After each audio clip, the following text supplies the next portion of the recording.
It started with a single ring. Not from my phone, but from a phone I buried 3 years ago with my best friend Hadi. He'd died in a car accident the night after my 18th birthday. I placed his old black Nokia in the coffin with him, because he used to joke, "If I ever die, text me when you miss me." It was a harmless joke back then. 3 years later, that same number called me at 2:17 a.m. I stared at the screen, frozen. The caller ID read, Hadi.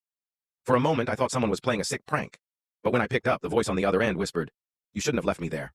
And then, the line went dead. I tried to convince myself it was some kind of glitch, or maybe someone had reactivated his old number. But the SIM card was buried with him. I knew that for a fact, because I was the one who placed it in his hand. The next night, it called again. I answered, but this time there was only static and faint breathing. I shouted into the phone, asking who it was. The breathing stopped, and then a familiar voice said, "Come to the old road where it happened." That was the same road where his car had flipped. I swore I'd never go back there, but curiosity and guilt got the better of me. So, I drove there at midnight. When I reached the bend, my headlights flickered, and in the middle of the road stood someone wearing Hadi's old hoodie.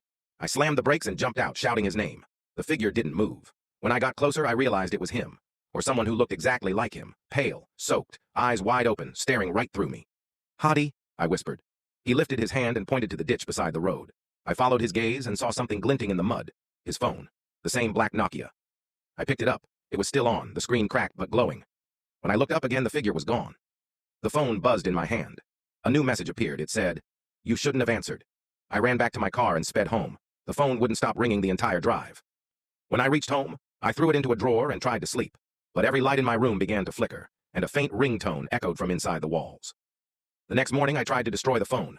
I smashed it with a hammer, threw it in water, even burned it. But by evening, it was back on my desk, clean, undamaged, and with a new message. "Now it's your turn to listen." That night, I started hearing the same crash sounds from his accident. Metal twisting, glass shattering, tires screeching. It played on repeat until I covered my ears and screamed. The next morning, the police came to my door. They said they had found my car at the same bend where Hadi had died, crashed and totaled. But I was standing right there in front of them. Confused, I ran outside, and there, parked in front of my house, was my car. Perfectly fine. On the seat lay the black Nokia,